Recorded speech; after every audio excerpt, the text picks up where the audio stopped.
Hello my lovely viewers, welcome to my channel Book and Cook. आज मैं आपके साथ शेयर कर रही हूँ क्रिस्पी चिकन बॉल्स बनाने की रेसिपी, जो कि बेहद आसान है। आप इसे इफ्तार के लिए सिर्फ 10 मिनट में बना के तैयार कर सकते हैं और खाने में ये लाजवाब लगते हैं। तो चलिए इन्हें बनाना शुरू करते हैं। इसे बनाने के लिए सबसे पहले मैं ले रही हूँ 250 ग्राम्स चिकन। चिकन को मैंने सिर्फ नमक डाल के बॉईल कर लिया था और इस तरह से श्रेड कर लिया है चिकन को।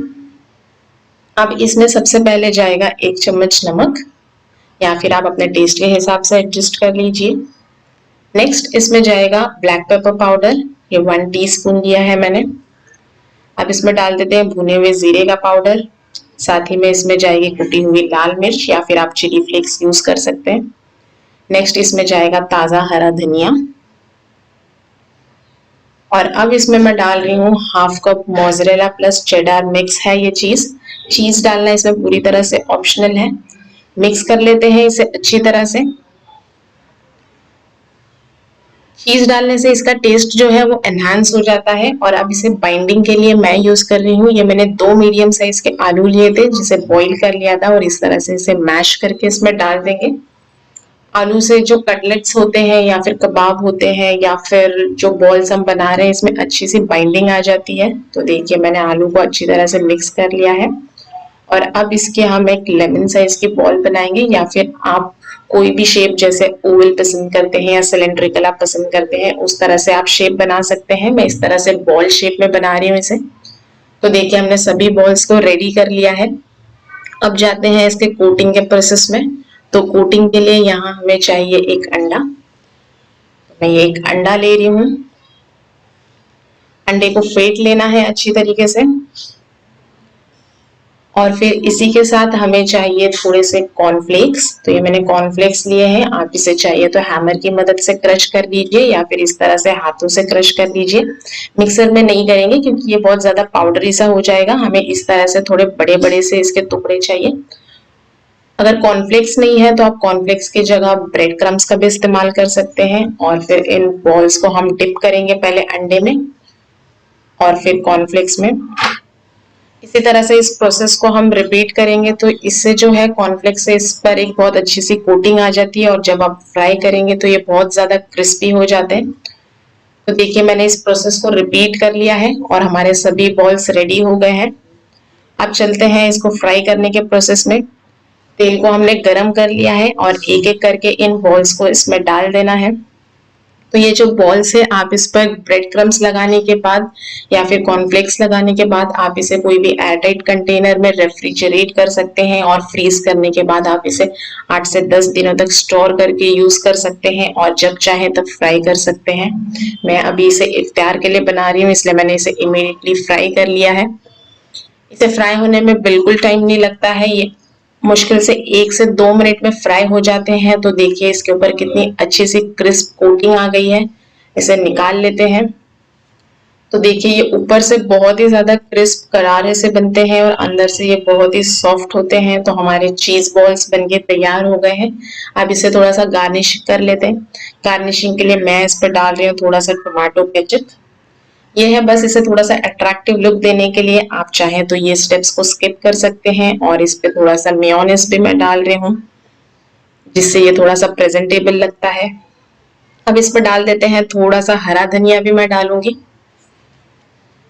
देखिए मैंने हरा धनिया भी डाल दिया है इस पर। तो हमारे चिकन चीज बॉल्स बहुत ही ज्यादा क्रिस्पी बनके तैयार हो गए हैं। आप सभी इस रेसिपी को जरूर ट्राई कीजिए। तो देखिए मैं आपको बताती हूँ ये अंदर से कितने सॉफ्ट बने हैं, और अंदर से बहुत ही मुलायम से और चीजी बने हैं, और ऊपर से ये बहुत ज्यादा क्रिस्पी हैं। आज मैं आपके साथ शेयर कर रही हूँ चिकन सैंडविचेस बनाने की रेसिपी। तो अगर आप कुछ अच्छा खाना चाहते हैं जिसमें मेहनत भी कम हो और जल्दी से बन के तैयार हो जाए, तो आप इन सैंडविचेस को ज़रूर ट्राई कीजिए। तो चलिए इस रेसिपी को शुरू करते हैं। इस रेसिपी को बनाने के लिए सबसे पहले हम जो सैंडविचेस के लिए जो बैटर लगेगा उस बैटर को तैयार कर लेते हैं। उसके लिए हमें चाहिए 1.5 कप बेसन। तो यहाँ पर मैंने 1.5 कप बेसन ले लिया है। इसमें सबसे पहले डाल लेना है 2 चम्मच चावलों का आटा। अगर चावलों का आटा नहीं है तो आप इसकी जगह कॉर्नफ्लावर भी डाल सकते हैं। इससे ब्रेड के ऊपर की जो कोटिंग है वो क्रिस्प बन के तैयार होगी। आधा चम्मच इसमें नमक डाल दिया है। थोड़ा सा चाट मसाला डालते हैं। साथ ही में इसमें आधा चम्मच जाएगा हल्दी पाउडर, थोड़े से चिली फ्लेक्स। नेक्स्ट मैं इसमें डाल रही हूँ 1 से 2 चम्मच तेल। साथ में इसमें डाल देंगे थोड़ा सा बारीक कटा हुआ हरा धनिया, और फिर इसे मिक्स करते हुए थोड़ा थोड़ा करके हम इसमें पानी डालेंगे और इसका लम्प फ्री बैटर बना लेना है। इसमें किसी भी तरह की गांठ गुठलियाँ नहीं होना चाहिए। तो थोड़ा थोड़ा करके इसमें पानी ऐड करेंगे। हमें इसका बैटर बहुत ज़्यादा पतला, बहुत ज़्यादा गाढ़ा नहीं चाहिए, बस इस कंसिस्टेंसी का चाहिए। तो बैटर बन के तैयार है और यहाँ पर मैंने एक पैन रख दिया है। इसमें सबसे पहले डालना है 2 चम्मच तेल, और तेल जैसे ही गर्म हो जाता है इसमें जाएगी 1 प्याज, और फिर प्याज को 1 से 2 मिनट के लिए पका लेना है। बहुत ज़्यादा नहीं पकाएंगे, इसका कलर चेंज नहीं करना है हमें, बस ये थोड़ी सी सॉफ्ट हो जाए, बस उतना ही पकाना है। और जैसे ये सॉफ्ट हो जाती है अब इसमें जाएगी शिमला मिर्च, थोड़े से स्वीट कॉर्न्स डाल रही हूँ मैं इसमें, और इसी के साथ मैंने ये 250 ग्राम्स चिकन लिया है जिसे नमक डाल के बॉईल कर लिया था और इस तरह से श्रेड कर लिया है। और बस इन सभी चीज़ों को हमने पकाना है 2 से 4 मिनट तक। बहुत ज़्यादा हम इसे नहीं पकाएंगे क्योंकि जो चिकन है वो तो ऑलरेडी पका हुआ है, और जो सब्ज़ी है उसमें हमें हल्का सा क्रंच चाहिए, इसलिए हम ज़्यादा नहीं पकाएंगे। तो इसकी जो स्टफिंग बनाते हैं हम, इसे बहुत कम वक्त लगता है, बस 2 से 4 मिनट हम इसे पका रहे हैं क्योंकि ऑलरेडी सब चीज़ें इसमें पकी हुई है और बाकी की चीज़ों में हमें क्रंच चाहिए। तो बस ये तैयार है। अब इसमें ऐड करेंगे थोड़े से मसाले। पहले इसमें जाएगा नमक, आधा चम्मच इसमें ब्लैक पेपर पाउडर डाल रही हूँ, और थोड़े से इसमें जाएंगे चिली फ्लेक्स। नेक्स्ट यहाँ पर मैंने 2 चम्मच लिया है रेड चिली सॉस, इसे भी डाल देते हैं और फिर इन सभी को अच्छी तरीके से मिक्स करते हैं। तो जैसे मैंने कहा कि ये बहुत कम वक्त में बन जाता है, आपको इसकी स्टफिंग के लिए बहुत ज़्यादा मेहनत नहीं करनी होती है। बस 1 मिनट के लिए और पकाया है मैंने इन सभी मसाले के साथ, और अब फ्लेम को लो कर देना है। और इसमें जाएगा 1/2 कप मोज़रेला चीज़ डालना इसमें पूरी तरह से ऑप्शनल है, बस चीज़ डालने से इसका जो टेक्सचर है वो चेंज हो जाता है, थोड़ा सा टेस्ट एनहांस हो जाता है। आपकी चॉइस है, आप चाहे तो डालें या फिर स्किप कर दें। तो बस 1 मिनट के लिए पकाने के बाद जो चीज़ है वो भी इसमें अच्छे से मेल्ट हो गया है। अब फ्लेम को बंद कर देते हैं और इसमें जाएगा आधा कप मेयोनेज़। तो ये 1/2 कप मेयोनेज़ मैंने लिया है। इसे भी अच्छे से मिक्स कर लेंगे जिससे कि जो सैंडविचेस के अंदर चीज़ी और क्रीमी सा टेक्सचर मिलेगा आपको। तो बस यहाँ हमारी स्टफिंग बन के तैयार है। थोड़ी सी चिली फ्लेक्स डालते हैं और इसे ठंडा होने के लिए छोड़ देते हैं। नेक्स्ट यहाँ पर मैंने 4 ब्रेड के स्लाइसेस लिए हैं। इसके जो एजेस होते हैं ना, इसको कट करके हम निकाल लेंगे। आप चाहें तो निकालें या फिर ऐसे भी बना सकते हैं, कोई प्रॉब्लम नहीं है। तो यहाँ पर ब्रेड के मैंने चारों एजेस निकाल दिए हैं और इस पर हमें अप्लाई करना है चटनी या फिर सॉसेस अप्लाई कर सकते हैं। तो यहाँ पर मैं टोमेटो केचप अप्लाई कर रही हूँ एक साइड पर। तो अगर आपके पास कोई भी खट्टी मीठी चटनी हो आप वो अप्लाई कर सकते हैं। और दूसरे साइड हमने अप्लाई करना है ग्रीन चटनी, ये होममेड ग्रीन चटनी है। तो दोनों स्लाइसेस पर मैंने चटनी भी अप्लाई कर ली है। अब जो हमने चिकन की स्टफिंग रेडी की थी वो हम इस पर एक सफिशिएंट क्वांटिटी रख देंगे। तो ये जो चिकन के सैंडविचेस है बहुत ही लाजवाब बन के तैयार होते हैं। तो आपने आलू का पकोड़ा, प्याज के पकोड़े, कई तरह के पकोड़े खाए होंगे, और कौन से पकोड़े आपने खाए हैं वो मुझे कमेंट में ज़रूर बताइए।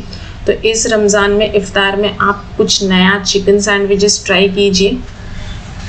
और अब बस इसे कट कर लेना है। आप चाहें तो इसे 4 पीसेस में कट कर ले या स्क्वायर में कट कर ले। मैं इस तरह से ट्रायंगल 2 पीसेस में ही कट कर रही हूँ। और यहाँ पर जो हमने बेसन का बैटर बनाकर रखा था इसमें डालकर एक एक पीस को अच्छे से कोटिंग कर लेना है चारों साइड से अच्छे से। तब तक हमने तेल गरम होने के लिए रख दिया था हाई फ्लेम पर। और अब इन ब्रेड पकोड़ा को हम डाल देंगे गरम तेल में और फ्लेम को अब हम कर देंगे मीडियम। तो ये जो ब्रेड होते हैं ये बेसन को एब्जॉर्ब कर लेते हैं, इसलिए बेसन अंदर तक पकना बहुत ज़रूरी है। इसलिए हम इसे हाई फ्लेम पर नहीं पकाएंगे क्योंकि हाई फ्लेम पर पकाने से ये ऊपर से तो क्रिस्प हो जाएंगे लेकिन अंदर से ठीक से पकेंगे नहीं। तो मैं इसे मीडियम फ्लेम पर फ्राई कर रही हूँ और जैसे ये थोड़े से फर्म हो जाते हैं हम इससे चलाते हुए पलट लेंगे। तो आप भी इस आसान से चिकन सैंडविचेस को ट्राई कीजिए। आप या तो इसे चिकन सैंडविच बोल दीजिए, ब्रेड पकोड़ा बोल दीजिए या फिर मेयोनेज़ ब्रेड सैंडविचेस बोल सकते हैं, कुछ भी नाम दे सकते हैं, आपकी मर्ज़ी है। तो चलिए सैंडविचेस बनके तैयार हो गए हैं। अब हम इसे सर्व कर लेते हैं गर्मा गर्म।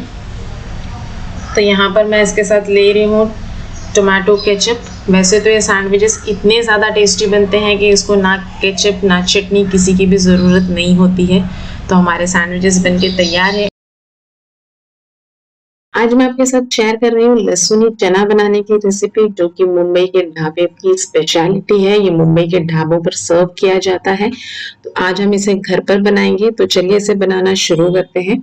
इसे बनाने के लिए मैंने लिए हैं 250 ग्राम काबुली चना, जिसे पहले मैंने अच्छे से वॉश करके इसे 5 से 6 घंटे के लिए भिगो दिया था।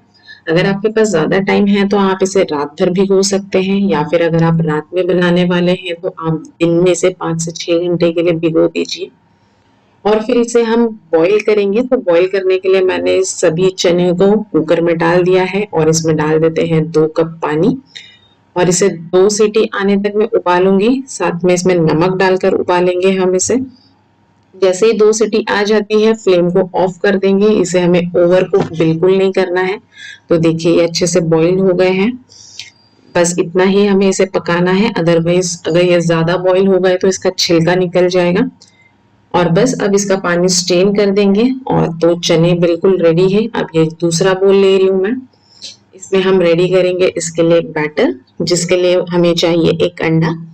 अगर आप अंडा नहीं खाते हैं तो अंडे को आप स्किप कर दीजिए, लेकिन अंडे से जो है वो चने के ऊपर बहुत अच्छी सी कोटिंग आ जाती है। तो लीजिए अंडे को फेंट लिया है। अब इसमें मैं डाल रही हूँ 3 चम्मच मैदा, और सेम क्वांटिटी में मैं डाल रही हूँ 3 चम्मच कॉर्नफ्लावर। मिक्स कर लेते हैं इसे अंडे में अच्छी तरह से। और फिर इसमें जाएंगे बाकी के मसाले। ये मैं डाल रही हूँ 1 चम्मच कश्मीरी लाल मिर्च। अगर आप थोड़ा सा स्पाइसी पसंद करते हैं तो नॉर्मल जो तीखी वाली मिर्च होती है वो भी इसमें डाल दीजिए। साथ में 1 चम्मच इसमें अदरक लहसुन का पेस्ट। नमक मैं कम ही डाल रही हूँ क्योंकि हमने बॉईल करते हुए भी डाला था। 1 चम्मच डाल देते हैं भुने हुए जीरे का पाउडर। 1 चम्मच डाल रही हूँ डार्क सोया सॉस। साथ ही में डालेंगे 1 चम्मच इसमें रेड चिली सॉस। नेक्स्ट जो मैं इसमें डाल रही हूँ वो है शेजवान चटनी। शेजवान चटनी जरूर डालिए, इससे बहुत अच्छा टेस्ट आएगा चने में। अब इसमें डाल देंगे थोड़ा सा फूड कलर। तो जो ढाबे पर आपने लहसुनी चने खाए होंगे उस पर एक अच्छा सा रेड कलर होता है, तो उसके लिए जरूरी है कि हम इसमें फूड कलर डालेंगे। तो देखिए इसमें कितना अच्छा सा कलर आ गया है। और जो चने मैंने बॉईल कर रखे थे ना, वो सभी चने हम इसमें डाल देंगे और फिर इसे बहुत अच्छी तरह से मिक्स करेंगे, ताकि ये जो बैटर है ये इस पर अच्छी तरह से कोट हो जाए। तो आपको ध्यान रखना है आपके जो बैटर की कंसिस्टेंसी है वो बहुत ज्यादा पतली नहीं होना चाहिए, इस तरह के थिक होना चाहिए। तो देखिए चने बहुत अच्छे से कोट हो गए हैं। अब उसे 5 मिनट के लिए मैंने छोड़ दिया है ताकि उस पर अच्छा सा मसाला लग जाए। तब तक पैन में तेल डालकर इसे गर्म होने के लिए छोड़ देते हैं। तो जैसे ही तेल गर्म हो जाता है इसमें मैं डालूंगी लहसुन फ्राई होने के लिए। तो आपको ध्यान रखना है लहसुन जब आप फ्राई कर रहे हैं तो फ्राई करने से पहले आप इसे थोड़ा सा क्रश करके डालिए, नहीं तो ये जो है फूटता है लहसुन, जो कि रिस्की होता है। तो लहसुन को फ्राई करके निकाल लिया है, बस 2 से 3 मिनट फ्राई करना है। और फिर जो चने हैं एक एक करके हम इसे तेल में डाल देंगे। तेल गर्म होना चाहिए, और एक साथ में हम चने नहीं डालेंगे क्योंकि ये इकट्ठे होकर चिपक जाएंगे।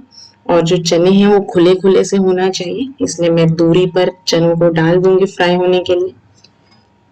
तो देखिए थोड़ा थोड़ा करके हम फ्राई करेंगे, तो बहुत ज्यादा वक्त नहीं लगता है इसे फ्राई होने में। ये फ्राई हो गए हैं, इसे निकाल लेते हैं। 1 से 2 मिनट में ये फ्राई हो जाते हैं आसानी से। इसी तरह से जो बाकी के चने हैं वो भी मैं फ्राई कर लूंगी। तो काफी सारे लोग इसे अलग अलग नाम से जानते हैं। कोई इसे लहसुनी चना कहते हैं, कोई इसे चाइनीज चना कहते हैं, कोई इसे ढाबे वाले चना कहते हैं। तो एक बार फिर से मैंने तेल गर्म होने के लिए रख दिया है। हम इसको डबल फ्राई करेंगे, इससे जो है चने क्रिस्पी बन जाते हैं। तो आपको इसे 2 बार फ्राई करना है और तेल अच्छी तरह से गर्म होना चाहिए। बस ज्यादा टाइम के लिए नहीं फ्राई करना है, 1 मिनट के लिए मैंने इसे फ्राई किया है और फिर इसे निकाल लेते हैं। तो ये बहुत टेस्टी लगते हैं ये चने, आप भी इसे जरूर ट्राई कीजिए घर पर, आप सभी को ये पसंद आने वाले हैं। तो देखिए मैंने इसे निकाल लिया है, ये अब काफी क्रिस्पी हो गए हैं। और अगर आपको मिल है इसे हम इस पर डाल देते हैं, इससे लहसुन का बहुत अच्छा सा फ्लेवर आ जाता है। आज मैं आपके साथ शेयर कर रही हूँ नरगिसी कोफ्ता बनाने की रेसिपी। ये बहुत ही ज्यादा क्रिस्प बनते हैं। इसे आप एज अ स्टार्टर सर्व कर सकते हैं या फिर ग्रेवी में डालकर इसे आप मेन कोर्स की तरह सर्व कर सकते हैं।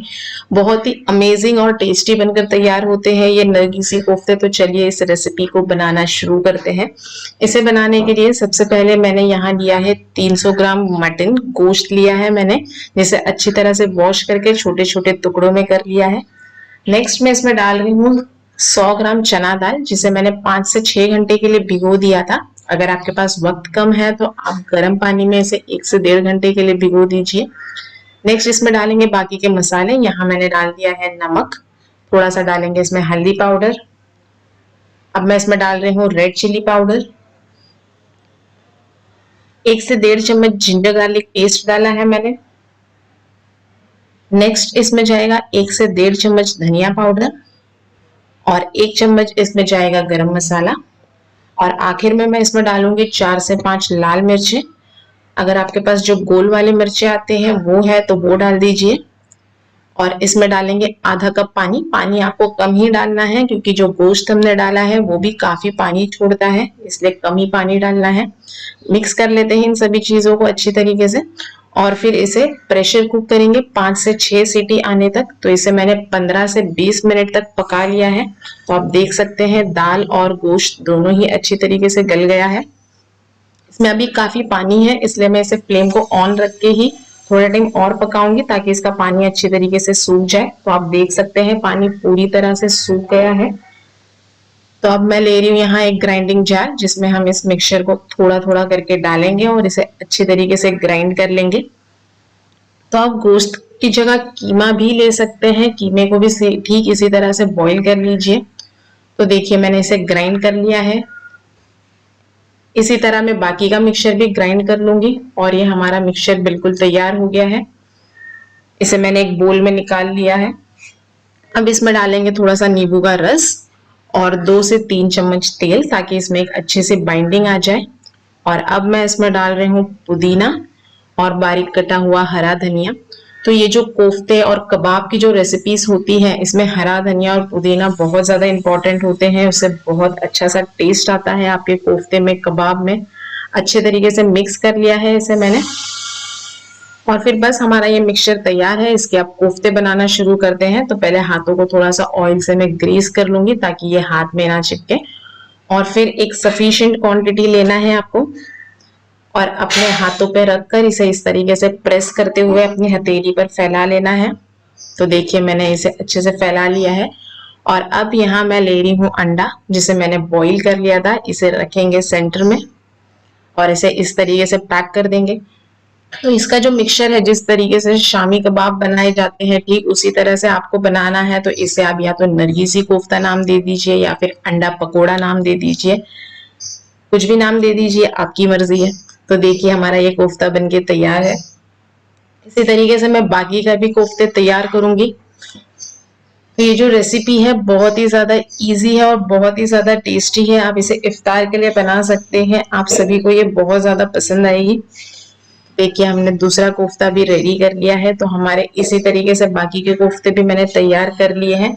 और अब आखिर में ये थोड़ा सा मिक्सचर बच गया है, तो इसे आप या तो शामी कबाब की तरह बना लीजिए या फिर जो दूसरा प्रोसेस मैं आपको बता रही हूँ, दूसरा मेथड बता रही हूँ, उस तरीके से बना लीजिए। मेरे पास चीज रखा हुआ था, प्रोसेस चीज, तो उसे मैंने इस तरीके से 3 पीसेस में कट कर लिया है। इसे सेंटर में रख देते हैं और फिर इसे भी पैक कर देते हैं। या तो आप प्रोसेस चीज यूज कर लीजिए या मोज़रेला चीज यूज कर लीजिए। मैंने यहाँ प्रोसेस चीज का इस्तेमाल किया है। इसी तरीके से जो बाकी का मिक्सचर बचा हुआ है उसमें मैं चीज फिल कर दूंगी और उसके भी हम कोफ्ते बना लेंगे छोटे छोटे साइज के। तो ये जो अंडे के कोफ्ते हैं काफी बड़े होते हैं साइज में। आप चाहे तो अंडे को आधा कट करके भी बना सकते हैं या फिर बड़ा बनाकर उसे हाफ ऑफ कट करके सर्व कर सकते हैं। अब जाते हैं इसके कोटिंग के प्रोसेस में, जिसके लिए मैंने यहाँ लिया है एक अंडा। उसे फेंट लेते हैं अच्छे तरीके से। अब हमें लेना है जो कोफ्ता हमने तैयार किया था, उसे डिप करेंगे अंडे में पहले और फिर इसे कोट करेंगे हम ब्रेड क्रम्स में। ये मेरे होममेड ब्रेड क्रम्स है। इसे ब्रेड क्रम्स में अच्छी तरीके से पूरी तरीके से कोट कर लेंगे, जिससे कि जो कोफ्ता है उस पे बहुत अच्छे से क्रिस्प लेयर बन जाएगी और अंदर से ये बहुत ही ज्यादा सॉफ्ट बनते हैं। तो ठीक इसी तरह मैं बाकी के कोफ्ते को भी ब्रेड क्रम्स में कोट कर लूंगी। आपको सेम प्रोसेस को रिपीट करना है। और तब तक मैंने तेल गर्म होने के लिए रख दिया है और यहाँ हमारे कोफ्ते भी बनके तैयार हो गए हैं। तो चलिए अब जाते हैं इसको फ्राई करने के प्रोसेस में। तो देखिए हमने इसे तेल में डाल दिया है। जो ब्रेड क्रम्स है उसकी वजह से इस पे एक बहुत अच्छी सी लेयर बन जाएगी, बहुत क्रिस्पी सी लेयर बन जाएगी। और जैसे ही इस पर इस तरीके से गोल्डन कलर आ जाएगा तो हमने बस इसे 2 से 3 मिनट के लिए फ्राई करना है और ये बनके तैयार है। अब इसे मैं निकाल लेती हूँ। इसी तरीके से जो हमने चीज के कोफ्ते बनाए थे उसे भी मैं फ्राई करके निकाल लूंगी। तो यहाँ हमारे चीज वाले कोफ्ते भी बनके तैयार हो गए हैं। तो देखिए बहुत ही इजी और यूनिक सी रेसिपी है, आप भी इसे बनाइए, सबको आपके घर में बहुत पसंद आएगी। अब मैं आपको इसे कट करके बताती हूँ ये कितने अच्छे बने हैं अंदर से। तो देखिए, वाह, हमारे कबाब बनके तैयार है। आज मैं आपके साथ एक ऐसी रेसिपी शेयर कर रही हूँ जिसके लिए आपको बाहर से कुछ भी लाने की जरूरत नहीं है। ये चीजें आमतौर पर सभी के घर पर आसानी से अवेलेबल होती है। तो चलिए इस आसान से फिरने की रेसिपी को शुरू करते हैं। तो यहाँ पर सबसे पहले मैं ले रही हूँ 500 ml दूध, यानी कि मैं आधा लीटर दूध का इस्तेमाल कर रही हूँ। तो यहाँ आप कोशिश करें कि आप फुल फैट दूध का इस्तेमाल करें, और अगर नहीं हो तो आपके घर पर जो भी दूध आता है, जो भी दूध अवेलेबल है, आप उसका भी इस्तेमाल कर सकते हैं। तो यहाँ पर इस रेसिपी में मैं आपको सभी चीज़ों के एग्जैक्ट मेजरमेंट्स बताने वाली हूँ। और यहाँ पर मैंने दूध को हाई फ्लेम पर रख दिया था ताकि इसमें जल्दी से उबाल आ जाए। और जैसे ही दूध में उबाल आ जाता है ना, तो फ्लेम को लो कर दीजिए और फिर इसे मैं 2 से 3 मिनट के लिए मैं इसी तरह पकाऊंगी। और इसके किनारे पर जो भी मलाई लगती है उसे स्क्रैच करते हुए मिला लेंगे और कंटिन्यूस चलाते रहेंगे। और अब मैं इसे अगले 5 मिनट के लिए लो फ्लेम पर पकने के लिए छोड़ देती हूँ। और यहाँ पर मैंने लिए हैं 2 चम्मच बासमती टुकड़ा राइस। आपके पास जो भी चावल अवेलेबल हो आप वो इस्तेमाल कर लीजिए, लेकिन जो खाने वाला चम्मच आता है उससे 2 चम्मच मैंने लिए। इसे बस एक बार वॉश कीजिए क्योंकि हमें इसका स्टार्च नहीं निकालना है। वॉश करके मैंने इसे आधे घंटे के लिए भिगो दिया था और अब इसका पानी हम निकाल लेते हैं और इसे डालेंगे ग्राइंडिंग जार में। और इसे हमें अच्छे से बारीक ग्राइंड कर लेना है। तो इसमें मैं 2 से 3 चम्मच पानी डालूंगी, या फिर आप 2 से 3 चम्मच दूध डालकर इसे अच्छे से ग्राइंड कर लीजिए। तो देखिए ग्राइंड करने के बाद ये इस तरह से पेस्ट के फॉर्म में आ गया है और छोटे छोटे से आपको इसमें चावल के टुकड़े भी नजर आएंगे। तो बस इतना ही हमें ग्राइंड करना है। तो ध्यान रखना है, आधा लीटर दूध के लिए हमें सिर्फ 2 चम्मच चावल का इस्तेमाल करना है। तो यहाँ दूध 5 मिनट से बॉईल हो रहा था। अब जो हमने चावल का पेस्ट बनाया है इसमें डाल देंगे हम कंटिन्यूस चलाते हुए। और फिर ये जो चावल का मिक्सचर, ये वैसे भी बहुत ही बारीक सा हमने ग्राइंड किया था, तो ये पकने में बहुत ज़्यादा टाइम नहीं लेगा। तो इसे चेक करते रहिए और इस तरह से किनारे से मलाई निकाल कर आप स्क्रैच करते रहिए और चलाते रहिए। तो इसे मैं कंटिन्यूस इसी तरह स्टर करूंगी। तो देखिए जो चावल के बारीक बारीक से कण हैं, अब ये पूरी तरह नहीं पकेंगे। उसकी पहचान ये है, जब ये पूरी तरह से पक जाते हैं तो दूध जो है वो क्रीमी सा हो जाता है और चम्मच को इस तरह से कोट कर लेता है। तो अगर चम्मच इस तरह से कोट होता है मतलब जो चावल है वो पूरी तरह से पक चुके हैं। तो देखिए बस ये मिक्सचर हमारा बनके तैयार है। अब इस स्टेज पर मैं डालूंगी इसमें इलायची पाउडर। फ्लेम को मैंने लो ही रखा हुआ है। साथ ही में अब इसमें जाएगी 4 चम्मच चीनी। तो आपको ये रेशियो अच्छे से याद रखना है। आधा लीटर दूध के लिए आपको लेना है 2 चम्मच चावल, और चावल की डबल क्वांटिटी मतलब 4 चम्मच हमने इसमें चीनी का इस्तेमाल किया है। और अगर आप थोड़ी मिठास ज्यादा पसंद करते हैं तो 1 चम्मच आप बढ़ा दीजिए, लेकिन 4 चम्मच जो है वो परफेक्ट होती है।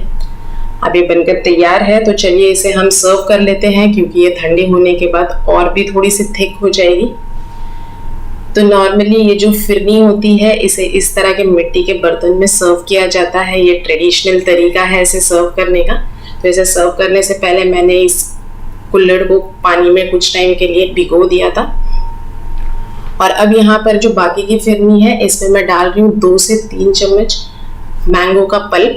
मैंने आम लिया था, उसे बस ग्राइंड कर लेना है मिक्सर में इस तरह से। तो इस तरह से हमारी जो दूसरे टाइप की फिरनी है, मैंगो फिरनी, वो बनके तैयार होगी। तो देखिए बहुत ही आसान सी रेसिपी है, सिर्फ आपको एक बेस बनाना है। या तो आप उसे प्लेन सर्व कर सकते हैं या फिर इस तरह से आप मैंगो फिरनी बना के सर्व कीजिए, या फिर आप कोई भी दूसरा फ्लेवर पसंद करते हैं, स्ट्रॉबेरी फिरनी भी आप बना सकते हैं आसानी से। तो देखिए यहाँ पर मैंने मैंगो फिरनी और प्लेन सिंपल वाली फिरनी सर्व कर ली है। अब इसको गार्निश कर लेते हैं थोड़े ड्राई फ्रूट से। आप चाहिए तो इस पे थोड़े से रोज पेटल्स भी डाल दीजिए, उससे और भी ज्यादा प्रेजेंटेबल लगेगा, डेकोरेटिव लगेगा। तो आप इसे इफ्तार के लिए बना सकते हैं या फिर ईद में एज अ डेजर्ट बना सकते हैं। बस 3 चीजों से आज मैं आपके साथ शेयर कर रही हूँ एक बहुत ही रिफ्रेशिंग और हेल्दी ड्रिंक जो कि आप इफ्तार के लिए बना सकते हैं। ये मिल्क शेक बहुत ही ज्यादा हेल्दी है। तो चलिए इसे बनाना शुरू करते हैं। इसे बनाने के लिए मैंने लिया है दूध। नेक्स्ट ये मैंने 12 से 15 बादाम ली थी, जिसे पानी में भिगो दिया था और फिर उसका छिलका निकालकर दूध में मैंने उसे ग्राइंड कर लिया है। तो इस तरह का पेस्ट बना लिया है। नेक्स्ट मैंने लिया है 4 चम्मच दूध, जिसमें 1 चम्मच डाला है कस्टर्ड पाउडर, उसे अच्छे से लम्प भी बना लिया है। नेक्स्ट थोड़े से ड्राई फ्रूट्स चाहिए हमें। और अब मैंने ये लिया है सब्जा, जिसे तुक मलंगा भी कहते हैं या फिर चिया सीड्स, उसे भी 10-15 मिनट के लिए पानी में भिगो दिया था, तो वो अपनी क्वांटिटी में डबल हो गया है। साथ में मैंने ली है चीनी। तो चलिए इस मिल्क शेक को बनाना शुरू करते हैं। तो मैंने फ्लेम ऑन कर दी है और इसमें डाल देते हैं 600 ml दूध लिया है मैंने। अब इसमें बॉईल आने देंगे हम। तो पहले इसमें चीनी ऐड कर देते हैं। ये 4 से 5 चम्मच चीनी है। अगर आप मीठा थोड़ा ज्यादा पसंद करते हैं तो 6 चम्मच डालिए। और अब इसमें उबाल आने के लिए छोड़ देते हैं। जैसे ही इसमें उबाल आ जाता है मैं फ्लेम को बिल्कुल लो कर दूंगी। फ्लेम को लो कर देना है और फिर इसे कुछ टाइम के लिए हम लो फ्लेम पर पकाएंगे। और जो हमने कस्टर्ड का जो मिक्सचर बनाकर रखा था वो इसमें थोड़ा थोड़ा करके ऐड करेंगे। इसमें लम्स नहीं आना चाहिए, इसलिए आप कंटिन्यूस चलाते रहें दूध को। साथ ही में जो बादाम का पेस्ट बनाया था वो भी हम इसमें डाल देंगे और फिर इसे कंटिन्यूसली चलाते रहेंगे ताकि ये नीचे बादाम का मिक्सचर और कस्टर्ड पाउडर नीचे तले में ना लगे। तो इस तरह से आप इसे चलाते रहें। और बस मैंने फ्लेम को बंद कर दिया है और इसे ठंडा कर लेते हैं। जैसे ये थोड़ा सा नॉर्मल टेम्परेचर पे आ जाएगा, इसे आप रेफ्रिजरेट कर लें और ठंडा कर लें। तो देखिए ये ठंडा हो गया है, इसलिए मैंने इसे जग में फिल कर लिया है, जिससे कि सर्व करने में इजी हो जाता है। तो ये जो बादाम मिल्क शेक है ये बहुत ही ज्यादा एनर्जेटिक होता है, बहुत ही ज्यादा हेल्दी होता है। दिन भर के रोजे के बाद में ऐसे कोई एनर्जेटिक ड्रिंक की जरूरत होती है तो आप इफ्तार के लिए इस ड्रिंक को बनाइए। और जो सब्जा हमने भिगोया था वो भी इसमें हम डाल देते हैं। तो बस ये आसान सा हमारा मिल्क शेक बनके तैयार हो गया है। बहुत ही आसान है इसे बनाना, साथ ही में सेहत से भरपूर है। ये आप बच्चों के लिए, बड़ों के लिए, सभी के लिए ये ड्रिंक बनाइए। तो हमारा बादाम मिल्क शेक बनके तैयार है। हमने इसे बहुत ज्यादा थिक नहीं किया है। अगर आप इसे ज्यादा थिक पसंद करते हैं तो कस्टर्ड पाउडर की थोड़ी सी क्वांटिटी बढ़ा दीजिए और इस पे थोड़े से ड्राई फ्रूट्स डाल दिए हैं मैंने। तो हमारा मिल्क शेक बनके तैयार हो गया है। आप भी इस रेसिपी को जरूर ट्राई कीजिए और अगर आपको मेरी रेसिपी अच्छी लगी तो मेरे वीडियो को लाइक कीजिए, फ्रेंड्स एंड फैमिली के साथ शेयर कीजिए और मुझे कमेंट करके जरूर बताइए आपको मेरी रेसिपी कैसी लगी। And thank you for watching.